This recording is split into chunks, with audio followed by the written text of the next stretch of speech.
भाई अभी ना आप जीरो बैलेंस अकाउंट ढूंढ रहे हो और आपको ना लगता है कि सारे जीरो बैलेंस अकाउंट सेम ही होते हैं, तो रुक जाओ, क्योंकि आज ना मैं आपको कोटक 811 के दो अकाउंट्स के ऐसे कंपेरिजन दिखाने वाला हूँ। उसके बाद आप गलत अकाउंट चूज करने से तो बच ही जाओगे। और हाँ, एक अकाउंट तो बिल्कुल नहीं फ्री है और दूसरे अकाउंट में 400 फी देने के बाद भी बहुत ज्यादा प्रॉफिट मिल सकता है। साथ ही साथ 15 लाख का एक्सीडेंट कवर और ना आपके एक्टिव मनी पे 5.7% का इंटरेस्ट रेट। ऐसे वीडियो के एंड तक देखो, तुम्हें पता चल ही जाएगा। हे गाइस, मैं हूं अनमोल और मुझे ना 2026 में 100K सब्सक्राइबर करने हैं, तो इसमें ना मेरी मदद सिर्फ आप कर सकते हो। अगर ना चैनल पर नए हो तो मेक श्योर सब्सक्राइब कर देना, वीडियो को लाइक कर देना और हाँ, वीडियो को हाइप भी कर देना। अब ना सबसे पहले बात कर लेते हैं एलिजिबिलिटी की। कई लोग ना फीचर्स को देख के एक्साइटेड तो हो जाते हैं, लेकिन बाद में उन्हें पता चलता है कि वो ना इस अकाउंट को ओपन करने के लिए एलिजिबल ही नहीं है। सबसे पहला जो रिक्वायरमेंट है वो ना है आपका एज। अगर आपका जो एज 18 है या 18 साल से ज्यादा है तो आप ना एलिजिबल हो इस बैंक अकाउंट में अकाउंट ओपन करने के लिए। अब यहाँ पे आप पहला कंडीशन तो फुलफिल कर लेते हो। अब बात कर लेते हैं इंडियन रेसिडेंसी की। यहाँ रूल बिल्कुल सिंपल है, आपने इंडियन रेसिडेंट होनी चाहिए और अब जब का दोनों कंडीशन फुलफिल है तो आप ना कोटक 811 अकाउंट को ओपन करने के लिए एलिजिबल हो। अब जब यहाँ पे एलिजिबिलिटी क्लियर हो ही चुकी है तो नेक्स्ट स्टेप आता है कि आपको ना इस अकाउंट को ओपन करने के लिए क्या क्या डॉक्यूमेंट चाहिए। यहाँ पे ना अच्छी बात तो ये है कि प्रोसेस ना काफी सिंपल रखा गया है और ना ज्यादा डॉक्यूमेंट की कोई लिस्ट भी नहीं है। सबसे पहला जो बेसिक डॉक्यूमेंट है वो ना है आधार कार्ड, और ये डॉक्यूमेंट आइडेंटिटी प्रूफ और एड्रेस प्रूफ दोनों के लिए यूज होता है। मतलब कि एक ही डॉक्यूमेंट से आपके दो काम कंप्लीट हो जाते हैं। उसके बाद जो दूसरा बेसिक डॉक्यूमेंट आता है वो ना है पैन कार्ड। पैन कार्ड ना केवाईसी के लिए मैंडेटरी होता है और ना बिना पैन कार्ड के अकाउंट ओपनिंग प्रोसेस कंप्लीट ही नहीं होता है। और ना एक एक्टिव मोबाइल नंबर जो कि आपके आधार कार्ड से लिंक होना चाहिए। अगर जो शॉर्ट में देखे तो आपको ना चाहिए एक आधार कार्ड, एक पैन कार्ड और एक ऐसा नंबर जो कि आपके आधार कार्ड से लिंक होना चाहिए और एक्टिव होना चाहिए। जैसे ये तीनों डॉक्यूमेंट रेडी होते हैं आप ना एलिजिबल हो जाते हो कोटक 811 अकाउंट ओपन करने के लिए। अब जो आपको एलिजिबिलिटी और डॉक्यूमेंट दोनों ही क्लियर हो चुका है तो अब आता है सबसे इंपॉर्टेंट बात, आपको ना किस बैंक अकाउंट में अपना अकाउंट ना ओपन करना चाहिए,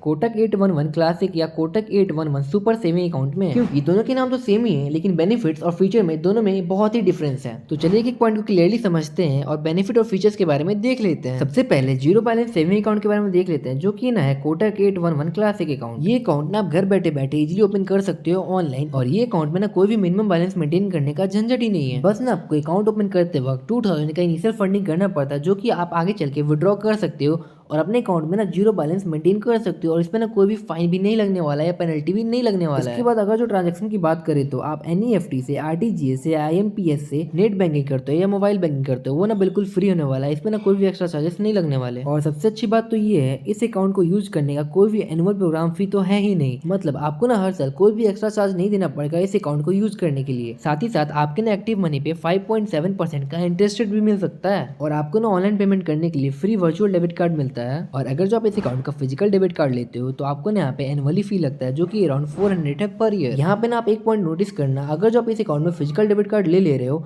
तो आपको ना एनुअली 400 का फी पेमेंट करना पड़ रहा है डेबिट कार्ड यूज करने का। देखो, ये तो बात हो गई कोटक 811 क्लासिक अकाउंट के बारे में। और अब ना बात कर लेते हैं कोटक 811 सुपर सेविंग अकाउंट के बारे में। इस अकाउंट को ना आप इजीली घर बैठे बैठे ऑनलाइन ओपन कर सकते हो और यहाँ पे भी ना कोई भी मिनिमम बैलेंस मेंटेन करने का झंझट नहीं है। लेकिन आपको ना अकाउंट ओपन करते वक्त 10,000 का इनिशियल फंडिंग करना पड़ेगा, जिसको ना आगे चलकर आप विड्रॉ कर सकते हो और अपने अकाउंट में ना जीरो बैलेंस मेंटेन कर सकते हो और इसमें ना कोई भी पेनल्टी और एक्स्ट्रा चार्ज नहीं लगने वाले हैं। और हाँ, अगर जो आप डेबिट कार्ड से पैसे स्पेंड करते हो तो आपको ना यहाँ पे 5% का कैशबैक देखने को मिलता है, जो कि ऑनलाइन और पीओएस ट्रांजेक्शन पे मिलता है और इसका ना मंथली कैप अराउंड 500 है। और ना यहाँ पे भी ना नेट बैंकिंग और मोबाइल बैंकिंग के थ्रू एनईएफटी, आरटीजीएस और आईएमपीएस बिल्कुल ही फ्री रहते हैं। लेकिन यहाँ पे ना आप एक पॉइंट नोट करना, आपको इस अकाउंट को यूज करने का एनुअल एक प्रोग्राम फी देना पड़ेगा, जो कि अराउंड 400 होगा। और साथ ही साथ इस अकाउंट में आपको फिजिकल और वर्चुअल डेबिट कार्ड दोनों ही फ्री देखने को मिलेगा, आपको कोई भी एनुअल फी नहीं लगने वाला है। इसका ना साफ साफ मतलब ये है कि अगर आप इस अकाउंट में फिजिकल डेबिट कार्ड यूज करते हो तो उसका ना कोई भी एनुअल फी नहीं लगने वाला है, वो ना बिल्कुल ही फ्री होने वाला है आपके लिए। और ये ना बहुत ही बड़ा बेनिफिट है आपके लिए। और साथ ही साथ आपको ना यहाँ पे आपके एक्टिव मनी पे 5.7% तक का इंटरेस्ट रेट मिलता है। तो शॉर्ट में समझो तो कोटक 811 सुपर सेविंग अकाउंट उन लोगों के लिए है जो ना डेबिट कार्ड को यूज करके कैशबैक बेनिफिट चाहते हैं, और ना Kotak 881 classic account simple users के लिए है जो ना लो फंडिंग करके जीरो एनुअल फी देना चाहते हैं। अब जो हमने फीचर्स और बेनिफिट के डिफरेंस को क्लियरली समझ लिया है तो अब ना बात कर लेते हैं बहुत जरूरी ही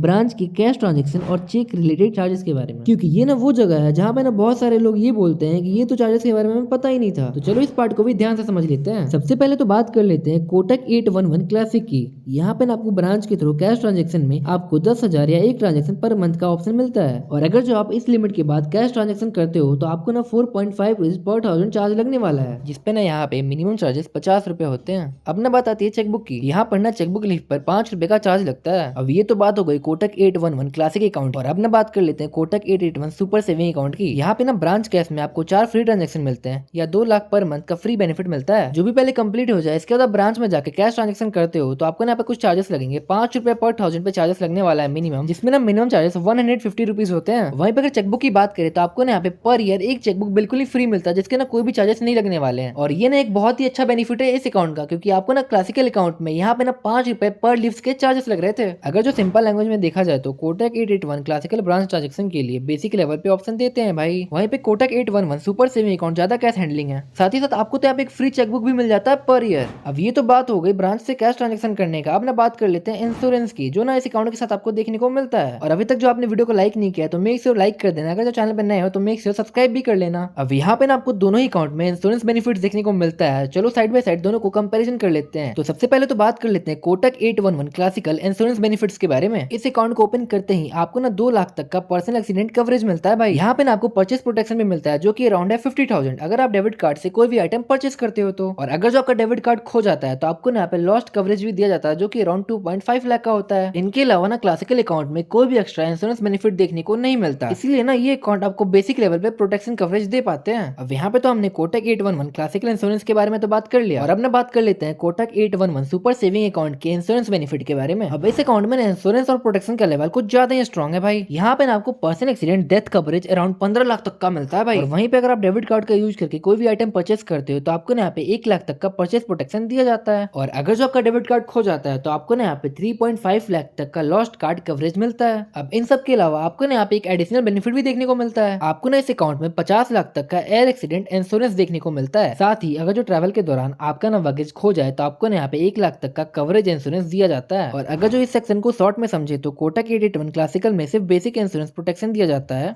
और वहीं पे Kotak 811 super saving account insurance और ट्रैवल के लिए काफी ज्यादा स्ट्रॉन्ग है। तो चलो अब ना बात कर लेते हैं आरटीजीएस एनईएफटी के थ्रू अगर ना आप ब्रांच से पैसे भेजते हो तो इसमें ना क्या चार्जेस लगते हैं। और जैसा कि आपको पता है अगर ना आप आरटीजीएस और एनईएफटी से ऑनलाइन नेट बैंकिंग करके पैसा भेजते हैं वो तो बिल्कुल ही फ्री होने वाला है। और अगर जो आप ब्रांच विजिट करके एनईएफटी और आरटीजीएस के थ्रू पैसे भेजते हो तो आपको यहाँ पे कुछ चार्जेस भी लगते हैं। अब तक तो हमने इंश्योरेंस और प्रोटेक्शन बेनिफिट्स को तो समझ लिया, लेकिन अब ना बात आती है एक्चुअल मनी ट्रांजेक्शन चार्जेस की, क्योंकि जब ना आप ब्रांच के थ्रू आरटीजीएस या एनईएफटी करते हो तब ना आपको यहाँ पे रियल डिफरेंस फील होता है। तो चलिए दोनों ही अकाउंट को साइड बाय साइड क्लियरली समझ लेते हैं। सबसे पहले कोटक 881 क्लासिकल अकाउंट के स्टार्ट करते हैं। अगर जो आप ब्रांच के थ्रू आरटीजीएस करते हो तो 2 से 5 लाख तक के आरटीजीएस पे आपको ना 24 रुपए चार्ज लगता है। और अगर जो आपका अमाउंट 5 लाख से ऊपर हो जाता है तो आपको ना यहाँ पे 49 रुपीज का चार्ज देना पड़ता है। अब ये तो बात होगी इस अकाउंट में आरटीजीएस की। अब ना बात कर लेते हैं एनईएफटी के बारे में। अगर जो आप 10,000 तक का एनईएफटी करते हो ब्रांच के थ्रू तो आपको यहाँ पे 2 रुपए चार्ज लगते हैं। और वहीं पे अगर आपका अमाउंट 10,000 से 1 लाख के अंदर है तो आपको यहाँ पे 4 रुपए लगते हैं। और अगर जो आपका अमाउंट 1 लाख या 2 लाख के बीच में है तो आपको यहाँ पे 14 रुपए चार्ज लगते हैं। और वहीं पे अगर आपका अमाउंट 2 लाख से ऊपर है तो आपको यहाँ पे 24 रुपए का चार्ज पेमेंट करना पड़ेगा। अब ये तो बात हो गई क्लासिकल अकाउंट की। अब ना बात कर लेते हैं कोटक 811 सुपर सेविंग अकाउंट में एनईएफटी या आरटीजीएस ब्रांच के थ्रू करने पे कितने चार्जेस लगते हैं। यहाँ पे ना आपको आरटीजीएस चार्जेस थोड़े बेटर मिलते हैं। अगर जो आपका अमाउंट 2 या 5 लाख के अंदर है तो आपको यहाँ पे 20 रुपए का चार्ज पेमेंट करना पड़ेगा। वहीं पे अगर आपका अमाउंट 5 लाख से ऊपर है तो आपको यहाँ पे 40 रुपए का चार्ज पेमेंट करना पड़ेगा। और अब ना बात कर लेते हैं कोटक 811 सुपर सेविंग अकाउंट की एनईएफटी ब्रांच के थ्रू करने पे क्या क्या चार्जेस लगते हैं। अगर जो आपका अमाउंट 10,000 के अंदर है तो आपको यहाँ पे 2 रुपए का चार्ज लगने वाला है। वहीं पे अगर आपका अमाउंट 10,000 या 1 लाख के अंदर है तो आपको यहाँ पे 4 रुपए का चार्ज लगने वाले हैं। और अगर जो आपका अमाउंट 1 लाख या 2 लाख है तो आपको यहाँ पे 14 रुपीज का चार्ज पेमेंट करना पड़ेगा। वहीं पे अगर 2 लाख से ज्यादा है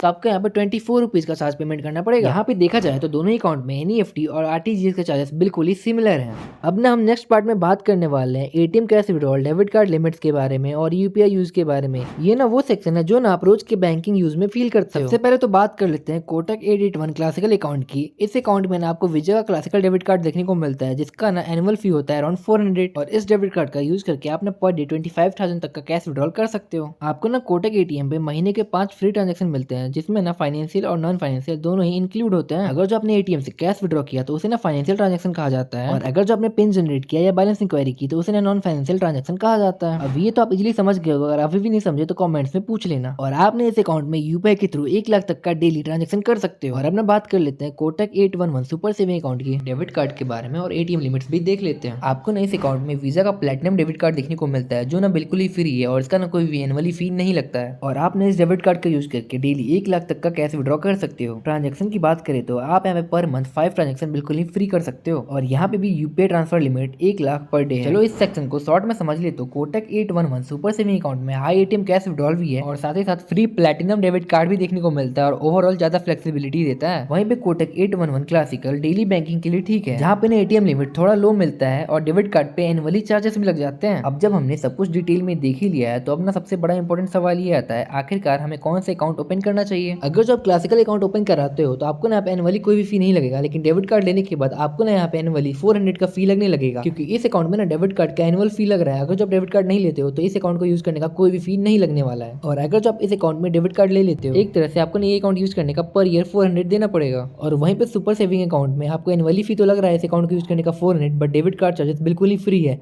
मतलब फिजिकल डेबिट कार्ड का कोई भी एनुअल चार्जेस नहीं लगेगा। अब आते हैं फाइनल कंक्लूजन पे, अगर जो आप डेबिट कार्ड उतना यूज नहीं करोगे फिजिकल फॉर्म में तो आपके लिए बेस्ट रहेगा क्लासिकल अकाउंट, और वहीं पे डेबिट कार्ड यूज करना चाहते हो तो आपके लिए सुपर सेविंग अकाउंट बेस्ट रहेगा। होप सो गाइस ये वीडियो आपके लिए इन्फॉर्मेटिव रही होगी। मैं मिलता हूं आपसे नेक्स्ट वीडियो में, तब तक स्मार्ट बैंकिंग करते रहिए और सेफ रहिए एंड कल मिलते हैं।